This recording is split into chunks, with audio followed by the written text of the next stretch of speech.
Hello, everyone. Welcome to Web3 Marketing Podcast. We have another episode, and this is going to be an unusual one. We're going to be talking about the carbon footprint that companies leave and the decarbonizing and how you can measure it. And you're thinking, like, why is she going to be talking about this, right? This is like a Web3 marketing podcast, but it is actually also connected to marketing. And we're going to cover that as well. And today I have an amazing guest with me. I have Orlando from Carbon Crowd. Hi, it's super nice to have you here. Hi, Dasha. How are you doing? It's great to be here with you. Oh, good. Thank you so much for joining us. I want to talk to Orlando about what they're doing, how they're doing, and basically so you could learn how you can use it for your Web3 company, how you could measure your carbon footprint, why is it important, how Carbon Crowd can help you with this, and so on. Welcome to Web3 Marketing Podcast. I'm Dasha, and this is our second season supported by Internet Computer. We're interviewing Web3 founders and marketing leaders from around the world. Tune in to listen to their insights and real Web3 marketing cases. So let's just start with a little bit of a story behind why you're building a Carbon Crowd and what it is right now. Yeah, absolutely. So I think one of the things to kick off with, which is interesting about our story, is that I founded Carbon Crowd with my brother, actually. So the origin story of the company is actually a family holiday that we took. And we had both been working in sort of different fields. My brother is a cloud engineer, so he had been working in cloud computing for many years, building out sort of massive infrastructure, digital infrastructure companies. And I worked more in the startup and fintech space. And we found ourselves discussing what we were doing, and we had we had this thought that maybe there was something a bit more impactful we could do with the skills that we had developed. And that really kicked off a brainstorming session which lasted the whole week that we were on holiday. And at the end of it, we had this idea to start a company called Carbon Crowd, which at the time was very different from what it is today. I will say there's been a massive trajectory of change. But we wanted to focus on sort of the emerging carbon and renewable energy spaces. And as we looked more and more into it, and actually we decided to start building some tools in the space, we wanted to understand the carbon emissions put out by the tools we were building to solve this problem. And the more we looked into it, the more we realized it's really hard to understand the digital footprint of any tools you build. And so that ended up becoming the core problem we wanted to solve. And that's really what gave birth to this idea of Carbon Crowd in its current form. What is it now, Carbon Crowd? How would you describe it, the current state? Yeah, awesome. So we went through a couple stages to get to where we are now. And what we really want to frame ourselves as is a platform where not only can you understand your impact, but also one that you can take action and actually do things. A lot of platforms that exist today really help you to they'll say, we'll measure your footprint, we'll help you understand, where you stand today. But we want to take it a step further, and we want to say, if you come and you create a dashboard on our platform, we give you the tools to basically decarbonize yourself and reduce your footprint. And so that's basically where we stand today. We've released our dashboard, which is our primary product, and we're actually building the next generation of that right now. We should be released towards the end of this year, maybe early next year, which lets you actually just actually take action and actually decarbonize your footprint. So what you're building is not only helping you to measure the carbon footprint, but also is to kind of, it's also helping you to find the ways to decrease it, right? How does this work briefly? Yeah, sure. I think that's the crux of the issue, right? How does this work? There's a number of different ways. So the best way to decarbonize anything is to just not consume electricity in the first place, right? So it revolves around electricity at the base level. There's obviously there's other impacts beyond electricity, electrical consumption in IT, such as manufacturing costs and water, and we'll get to those later on in the company's journey. But right now, we're really focused on scope two emissions, which is electricity consumption. The cleanest electricity you can consume is electricity you don't consume at all, right? So it's basically trying to build more efficient systems in the first place, trying to actually be more thoughtful around the compute you're running. So that's the best thing you can do, is just build more efficient systems in the first place. The next best thing you can do is ensure that you're using renewable energy. So if you are consuming electricity in the first place, you're using renewable energy to do so. And so we help companies to set up their hardware, run their compute in areas of the world that have grids that are much cleaner, right? So you're actually consuming electricity that's a lot more sustainable. And then finally, if for any emissions you are not able to either, you know, clean up or not produce in the first place, then we allow people to offset them. And so there's sort of a triage process of don't consume it in a responsible way, and then compensate for any damage you have done. And in a simplified form, that's basically what we do. I'm curious, what are those countries? What are those places where the grid is kind of more sustainable? Well, the easiest way to find out is to check out our dashboard. But if you go to app.carboncrowd, all other times apart from literally right this second, you can actually quite easily see a visualization of the globe and which areas are green and which areas aren't green. And what I would recommend you do is you go in the morning and you check it in the morning, you see the parts of the world that are running on green energy, and then go back in the evening and look again, and you'll see that the countries actually change color because of the way the energy grids are set up today, how the types of energy you consume change throughout the day. And an obvious example is solar, right? You can't be running on solar energy if it's nighttime. It does change, but in a simple form, and we can tie this into the IC because I think that that's a pretty interesting use case. Switzerland is really good. Germany is really bad. Okay, that's a good example.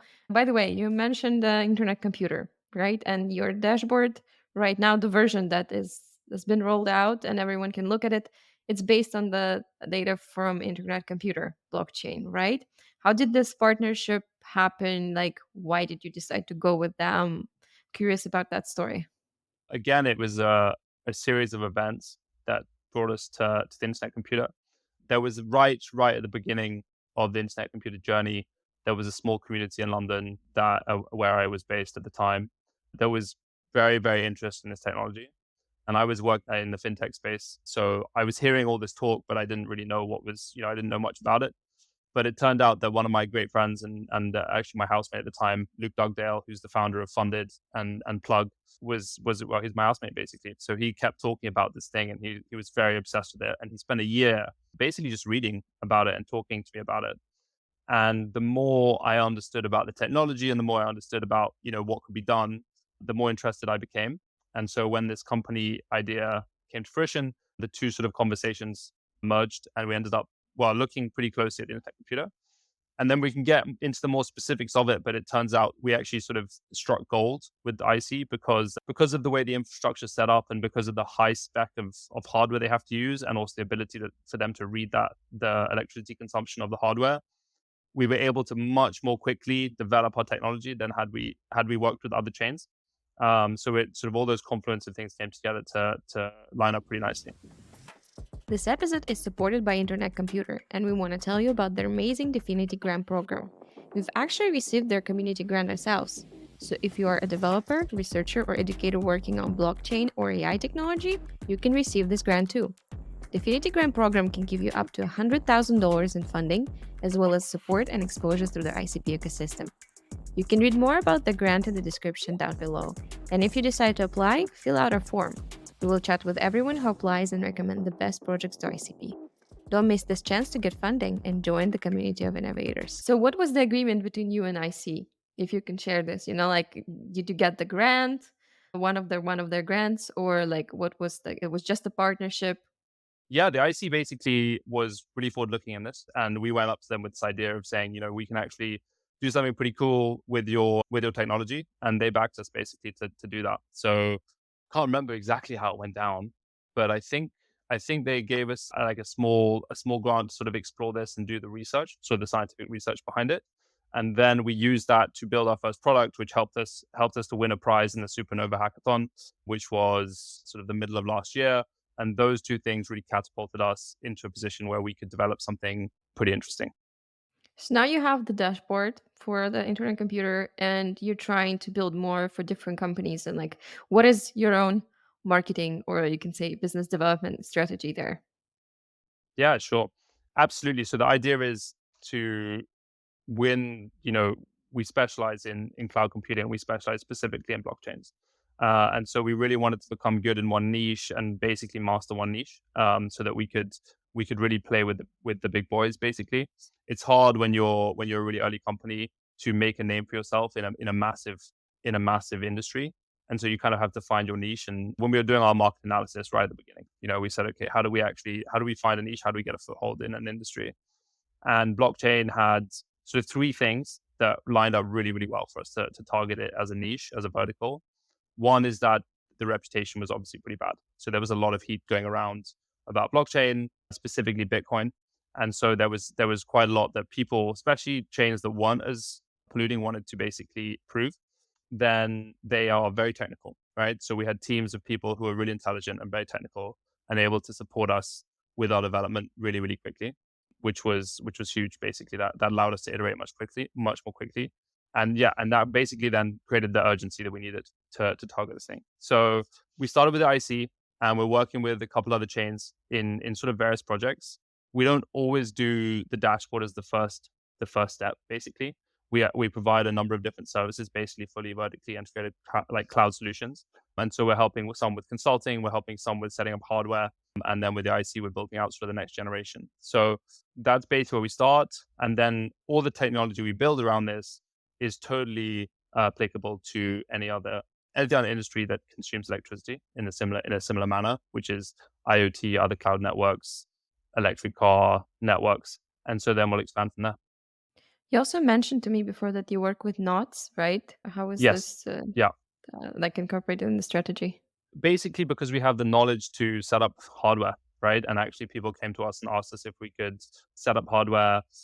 Ultimately, the people who are consuming the electricity are the node providers, right? The protocol is running on a series of nodes. That's true in all blockchains. So the people who we were really working with to actually green the electricity has to be the node providers. And so that got us really close down. We sort of started at the top level. Actually, our Supernova project was focused at projects, and then we realized pretty quickly that actually should probably move to the protocol level and focus on the protocol. And then the more we work with the protocol, the more we realized we should actually work with the node providers. And so we kind of ended up diving deeper and deeper into the chains, and ended up really working with node providers and actually setting up some of our own nodes. And then the advantage of doing that is it became very generic, the kind of work we were doing, because it was so sort of fundamental that it applies, as I said, across different chains and across different industries as well. Who are you most interested in right now? Like if our listeners are like thinking like should I go to Carbon Crowd right now and do something about, the carbon footprint we're doing at our Web3 company, what is like the most interesting profile for you right now? So we're really interested in projects. We're actually working on one of the new pages that's going to come out, is really going to try and highlight the emissions profile of projects that are building on chain, right? So we projects have the biggest voice. They have the community of people following them. They actually have a lot more like say in driving this action than we previously thought, and they're really a critical component that we haven't spent enough time working with. So what we're working on now is basically a way to bring the emissions of each specific project a lot more attention. So you can understand a lot more about the specific emissions of the project you're building. And then in a lot of cases, because the IC is a highly efficient system and some of the other blockchains are less efficient than the IC, you can really use that as a standard to say, look, actually we're building tools similar to tools built on other chains or similar to tools built on the Web 2 world, and our emissions are way lower. And that's another pretty interesting thing, is because the whole tech stack is possible to be built on chain. Understanding the emissions is a lot easier because you're not dealing with distributed systems and different companies running different software across different cloud providers. You're on a totally vertically integrated system where we can understand in really high fidelity the emissions that you're producing. So are you mostly interested in projects that are building on IC right now, or are you ready to work with any other chain? We're interested in working with other chains as well. I think the IC is very much our home. It's sort of like our home base. So, obviously IC projects, we're always really happy to work with them. But we are exploring projects on other chains, especially in our next version of the dashboard. We're really going to integrate with a lot of marketplaces. So people who are trying to buy tokenized carbon credits, tokenized renewable energy certificates, that those we want to make those available on the IC and across chain and on our platform. So we've been working quite a lot with projects on different chains. And yeah, so basically anyone who's in this space that has a desire to first of all understand more about their footprint, but then also to do something about it. What would be the timeline and the terms of doing it with you? It really depends on the size of your project. right? So, and it really depends. So if someone like DigitalOcean or Ethereum was to come to us, then you can imagine that might take a year for us to basically figure out what their footprint was. If Hot or Not wants to come to us and understand their footprint, then I have that already. So I can tell them pretty quickly. But it really just depends. But I would just recommend, people just reach out. If you're interested in what your footprint is, if you want to understand what your impact is and make a difference. Also, if it's not directly related to the work we do, we've spoken to a lot of incredible people in the space. We've met a lot of really, really unbelievable people.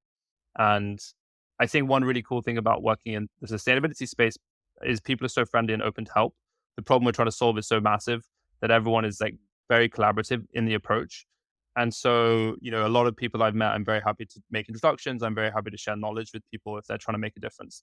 The goal here is to decarbonize cloud computing, right? And that's a massive task. That's going to take a lot of time and a lot of very, very like different people working together. And so, more than happy to help in any way we can, whether it's with our products, whether it's making introductions, whether it's sharing expertise. Awesome. Thank you for sharing this. I hope it's going to be helpful to some of our listeners.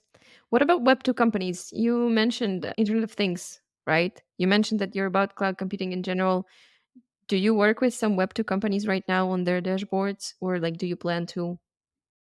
Absolutely plan to work with Web2 companies. Yes, this as I was saying, this technology is completely applicable across other services, basically IoT, cloud. The only thing that so IoT is actually a really interesting one because if we sort of go a little deeper into the architecture, the IC works on sort of standardized node machines, right? And so relatively standardized node machines, much higher levels of standardization than other chains. And so understanding their scope 2 emissions was a lot easier, and also understanding their scope 3 emissions, how it takes the manufacturing supply chains is a lot easier. When you go out to other chains, Ethereum, you could have someone running, a pretty small rig in their basement, or you could have someone running a professional rig in a data center. Really big spread. With IoT, if you do something like an Amazon Alexa or a Google Nest or something like that, then they're also pretty similar. And so you can spread throughout their network and understand their network a lot more quickly. The goal is to really push the innovation as quickly as we can through the IC, right? That's sort of like our incubation session. We can really build a lot very, very quickly, even if it's not hugely utilized by the community. It's really useful as like a sort of a test bed, and then to find the parts of that are most applicable to Web 2, to IoT, and to, even bigger systems like cities, for example. You could produce a dashboard for a whole city, for different city blocks, if you could, isolate the electricity consumption and then basically apply the best parts of it, the renewable energy sourcing, the carbon credit sourcing, the higher levels of efficiency to different parts of those systems and achieve the same goal, right, of decarbonizing it. What if you were talking to some project that is a bit skeptical, that is a bit skeptical about the dashboard? Someone who's saying like, okay, I get like sustainability and everything, climate change and so on, right? But like, what's in it for the business? Why should I do it? Especially early founders, right? And like most of the people in Web3, they're early founders. They're trying to survive. They're trying to hustle. What is the reason for them to use the dashboard and to like, get involved with all this? It's a great question, right? So I think that what we've seen, and this was a pretty interesting learning curve for ourselves over the first year and a half that we work on this project, that the angle of approaching people to decarbonize themselves because it's ethical doesn't really work, to be totally blunt. People are hesitant to spend more money on services, or it's an exceptional person who's willing to bear a higher cost of doing business in order to decarbonize their service. And that's applaudable to the people who are willing to do that. But I completely understand, we're an early stage business as well. People don't want to pay highest cost. You're trying to survive, right? You survive, and then you have the luxury of luxury purchases basically.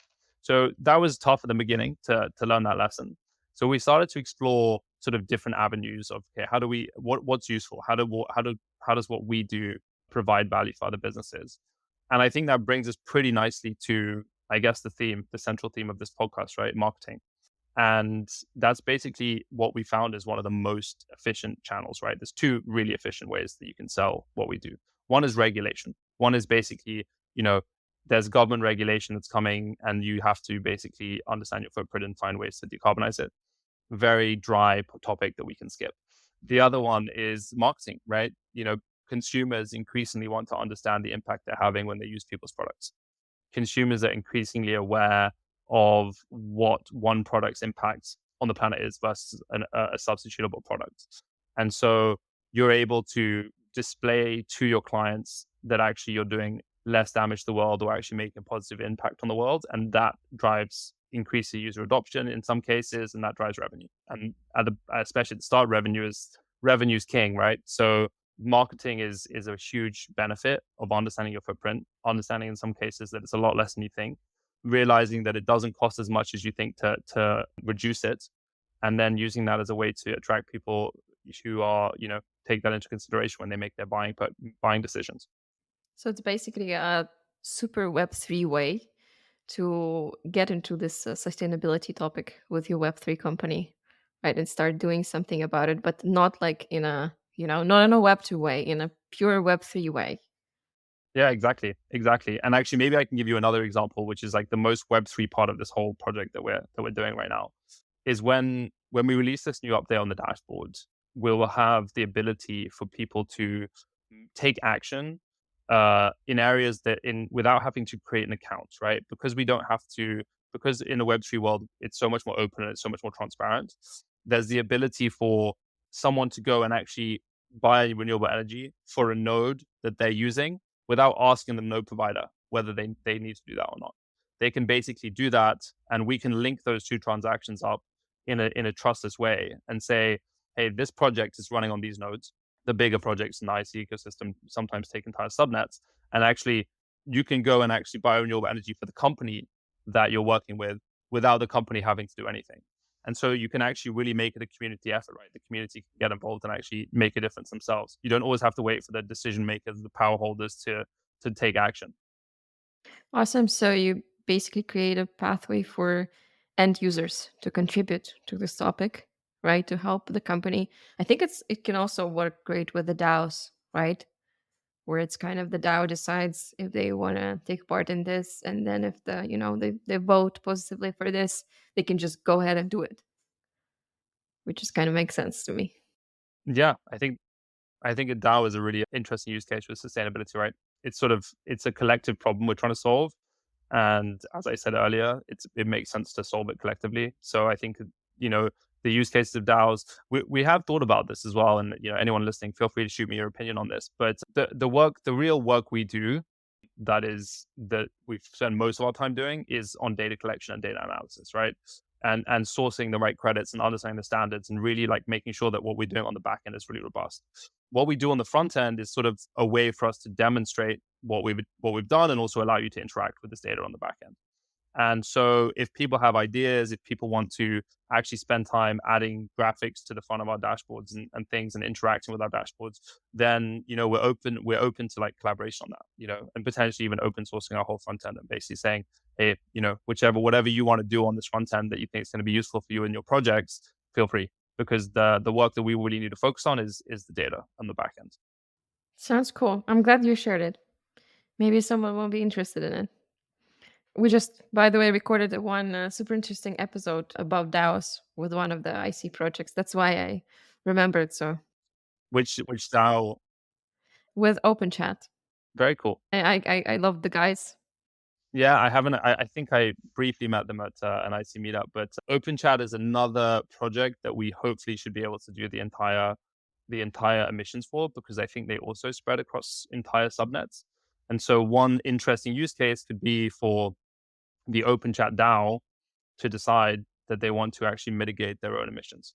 And they would even be able to decide the method on how they did that, right? They could offset it, they could buy renewable energy. So that could be it. That's a perfect little use case. We want to make it possible. We're not out here to tell people what to do. We're just out here to let people take action if they think that that's what they want to do.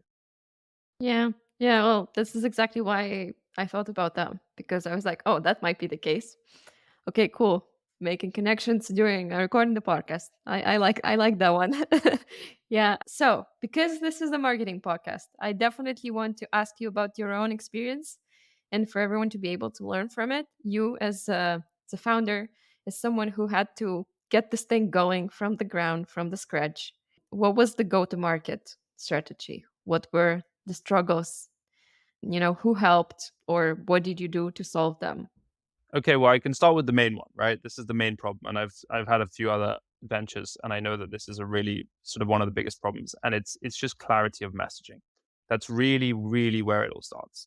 It's just what are you doing, and how does it help people? And I think that that is actually something that is really, really difficult for people to get. Well, it's not. It's either very easy or very difficult, right? I feel like you're either on one side of it, and you have a product, you know what it does, you know exactly how it helps people, and that's what you focus on, and that you never have to change it. But I would say if you're trying to start a project, if you're really getting going, help people to understand exactly what you're doing. And once you get the messaging clear, and this is also, this is funny, this is something that I've discussed with Luke at length. You should probably be able to describe what you do in one sentence on your front page of your of your website. And that's really, if you can't understand what someone's trying to do, and I would even say it's in 3 words. It's like in 3 words, it's got to be like, this is what they do, you know? And then once you've got that, you can start to collect information about, how people interact with that, whether people follow that, whether they don't follow it. So I would say first things first is messaging. But obviously that's not the first step. First step, you got to figure out what you're trying to message about. But from a marketing and a go-to-market perspective, it's get your messaging right. Get your messaging, or even if it's not right, messaging is obviously an iterative process. Be very intentional about the experiments you run with your messaging, what tone of voice you're using, who you're messaging to. And I would say that would probably be one of my biggest lessons, and it took me way too long to learn that. Everyone is mentioning this on the podcast. It's a real pain for everyone. I am working myself besides like the podcast, also with a early stage startup, and we're struggling there with that as well. And it's so tough to explain in simple words because then you start to think, okay, I have so many different target audiences. Like these people, they are interested in that thing and the other people are interested in some other thing. And I also have a lot of benefits, like what should be the angle? And your head just explodes because of all this. Even with the podcast, I'm like, right now you got me thinking, what am I actually saying? Like maybe I'm not saying the right thing because my goal is actually to create the space where Web3 builders and marketers help each other, right? This is the end goal, like the community, the newsletter, and the podcast as well. Because you come to the podcast, you share your experience, I ask you interesting questions, you give your insights, and someone can learn, right? And then, like this way, it happens the exchange. But yeah, now I'm thinking like my wording is not right as well. I need to go work on this.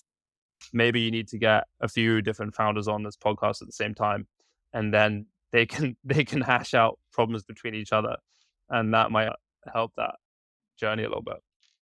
But yeah, messaging is it's the hardest part, because the thing is, once you have your messaging down, and once you understand who's you kind of you sort of graduate to the next level of your business, which is streamlining a process, streamlining a funnel that is kind of already forming. And I feel like there's a great filter. If you know the theory of great filters, we can apply it here to maybe startups. And there's a great filter of startups that just never get to a point where they're streamlining anything because they're just not sure what they're trying to streamline in the first place. Yeah, word. How are you handling the business development right now? Like, I don't wanna call it marketing, right? Because it's more of a B2B thing, so I think you're more worried about the business development side of things. Are you doing it yourself? Do you have a team? Being part of the ICP ecosystem, does this help? So the difference, I think, with what we do to maybe what a lot of your audience does is that we're targeting enterprise, right? At least the sort of larger, more sustaining contracts are from enterprise customers, and that takes a lot longer to sell. But it also means we don't have to sell as often, and it comes from reputation. It comes from like consistently delivering really, really high quality work over long periods of time, and building up these relationships over, potentially years, to get to a point where they trust you enough to basically implement a solution. So the way that our business development, like the best leads we've got, the people we've actually worked with, there's still only a few, like a handful of people we're directly working with right now, come from mainly from a small like community of network of people I'm working with on other projects, right? You kind of have a small group of collaborators who you're bringing in and developing a relationship with, again, over years. It takes it or months. And then their networks they learn very intimately what you offer, and they're contributing to that project. And then they are basically bringing in people from their networks who they recognize have the same problem. And that's probably, to tie it back to your messaging, like, it takes months to teach someone that close exactly what you do. And then only those people who have such a clear understanding of what you do, or an intimate understanding because they've been close for months on end, can then recognize another project that they're intimately close to, and form a sync there. And then you've got to try and take that process and you've got to try and make it instantaneous, which is really like very, very difficult. So from a biz dev perspective, it's basically, I would say, just me doing it, right? But ultimately, it rolls relatively naturally, and we don't have a big enough team to work with loads of clients, anyways. And so it's more, executing very, very well, as I said, on the contracts we do have, using the IC as a test bed, as I mentioned already, and really just innovating, because it's very easy to innovate in this ecosystem because people are so collaborative, and because it's, anything's possible, anything's new, everything's new. And then taking small parts of that experience, really small parts of that, and implementing like that for other people. So it all goes down to building a good network, right? Everything, right? Ultimately. Not necessarily. No, because especially in crypto, it's very network based. It's very network based. And I think it's interesting to like try and bridge these gaps between the different communities, right? Because obviously the IC's community it's very active, but it's also relatively small compared to some of the other chains. And now that there's more interoperability emerging between other chains, the opportunity to sort of like expand the community of the IC into these chains, do partnerships with companies and other chains, is really massive.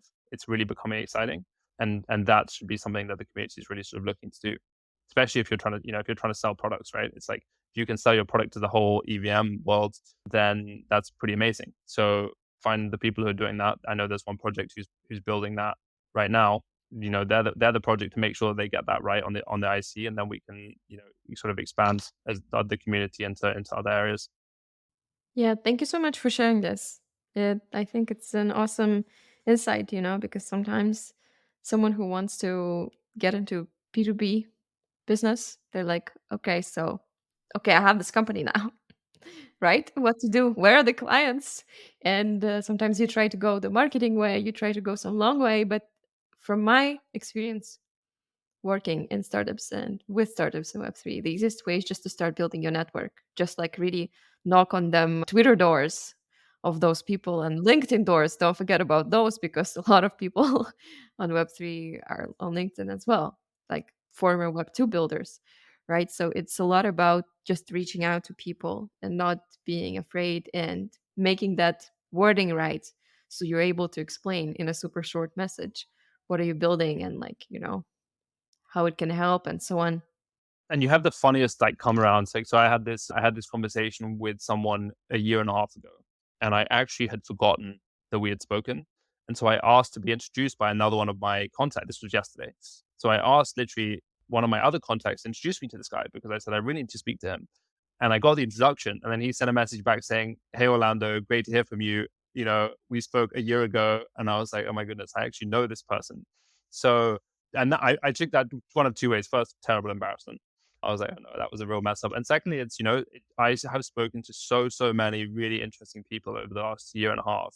And, now that I've recalled it, I remember this conversation. I have my notes. I remember the company. Like, funny enough, the company is so different from when I spoke to him a year ago, which is why I completely didn't recognize it. But of course, we have that we already have, that shared history, and we're probably gonna work together now. There's a good chance I'm speaking to him tomorrow. So, you know, take the calls, figure out, chat to everyone in the space, see what's, and you never know when someone is gonna come back and actually offer you a great opportunity. And also, people are pivoting their companies all the time. Companies are adding new features all the time. So it might not be directly relevant today, but in a year's time, they might have exactly what you need, which is what's happened with me. What's the best way in your mind and like in your opinion to do this kind of request, to create this request? Like, okay, I know somebody who knows somebody, right? But like, I don't want to be rude and just like ask to help me, right? Like, what what do you usually do? I don't know if you could go into those details. Yeah, sure. I speak to people I know. Normally, what I do is I find someone in my community, in a community that I'm deep involved in. that has a lot of like shared camaraderie already. And I'll find the people in that community who are open and willing to chat because they want to. You already have mutual interests basically, and you're all trying to help each other do something. So Kernel is an interesting one. We did I don't know if you know the Kernel community, but we did the Kernel Accelerator, and it has an amazing network and a lot of people working together to help each other. So I went in there, found a bunch of people who were doing similar things to us, and had conversations with them, basically just to find out, who they were, what their expertise was. Really, like there was no specific thing I wanted from them. But after that call, you always find out that they know 3 or 4 people who would be incredible for you to actually be able to speak to, and so they make those introductions for you. And then the real key thing is to then over the next year you start getting emails from them asking you to introduce them to people that they now see in your network, and so you start introducing them. So as your network grows, you become more valuable to them as well, and then sort of it's mutually reinforcing. So yeah, I would always start with people who are have a high threshold of willingness to help you, because then the conversations are really light and easy. And I don't go in with a specific person I want to speak to generally, because then it feels people can always tell, you know, if I have a 30-minute conversation with you and then like towards the end I say, hey, by the way, I see you're linked with Mark Smith on LinkedIn. Would you mind making an introduction? And then they're like, okay, well, that's either be really upfront and just say, at the beginning, I really need to speak to Mark Smith, but it's amazing to chat to you and I want to continue. Or, try and, find people who you're going to have genuine discussions with, and then sort of see if that, over time, that will expand your network into areas that actually are really useful for you to have. So the first touch point is being connected to some community, right? It's increasing the chances rather than just, DMing people on Twitter, right? So you have something in common. And then this first touch point is just getting to know each other to understand and figure out how you can help each other, right? If you have something in common and so on. And usually it happens sometimes. And then amazing connections and, all kinds of benefits they grow out of it. Did I get it right? It takes time. I mean, that sounds very vague, right? But it takes time. It takes time. And I, for example, know that I want to spend my life building solutions for climate change. I'm convinced. There's nothing else I'm really going to do, at least for the next 10, 15 years. I kind of like energy at the moment. I might move into biodiversity at a later point in my life, because I'm a big, like, animal guy. But I know that for the next 10 to 15 years, I'm going to be in the energy space, and I'm going to be innovating this space. I'm going to building solutions. And so even though I'm having a 30-minute conversation with someone who I have no direct knowledge of what I need from him or how I could help him or how he could help me, I know that in the next 15 years, there's a very high chance that there will be a place where we can mutually collaborate. And so I'm so open to these conversations because I have a long-term vision of where I want to go, and it isn't necessarily tied to Carbon Crowd. It isn't necessarily completely tied to IC. It's tied to what am I trying to achieve. It's sort of a more personal journey, and that opens the initial doors. And then obviously you have the more sort of targeted, hey, I need to make the sale. I need to actually speak to this person. But that at least grows your network in new areas, right? In new industries to the level where you can start, trying to leverage that network. And I guess the nugget of wisdom there maybe that I learned is try and do things you're interested in, because it makes the whole thing so much easier. Yeah, true, true. Thank you so much for sharing this. By the way, what are your favorite communities you part of right now or you were before? Yeah, so definitely Kernel. I would highly recommend anyone who doesn't know about Kernel or is interested in finding a community of people in the Web3 space that's really just not focused on like money, basically, which I find that some communities are.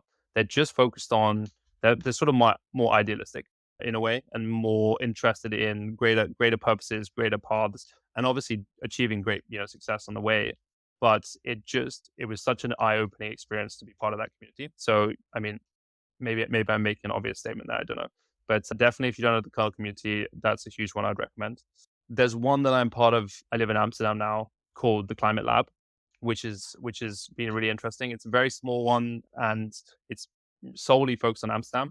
But because it's so small and because it's so focused on the city I'm in, it's very easy to meet people and like-minded people, and that's also in person, right? Getting in front of people, having drinks with people, that really makes a big difference. Thank you so much for sharing this. The last question to wrap it all up that I want to ask is what's next for the Carbon Crowd? We are completely focused on delivering this generation 2 of the dashboard. That's basically my only focus right now. It's been a big, honestly, almost 6 months since release version 1 of, like I said, a lot of what we do is research and understanding the latest scientific consensus and making sure what we're doing is in line with science and in line with what is actually going to make the biggest impact. And now it's time to build. So that's the fun part, honestly. And so that's what I'm doing until December. I'm just going to be, getting the engineers ramped up, getting the designs polished out, and just it's the most fun part of the job. I honestly love this part, and so I'm super excited for the rest of the year, and I can't wait to share with everyone what we come up with in December. Hopefully in December. No promises, but that's the aim. Can you just share it a little bit? What's it gonna be? The second version, if you already know some features. Yeah, I mean, I know the whole thing. Basically, it's taking the dashboard we already have and it's allowing people to, as I said, basically buy credits, buy renewable energy and things for their nodes, for their projects. We're going to introduce a projects page so projects can basically, the big projects will just put up there straight away. Any projects that want to register and get their footprint measured will allow them to do that. So on the front end, really visualizing on a much broader scale whose emissions are what. On the back end, allowing them to actually make a difference.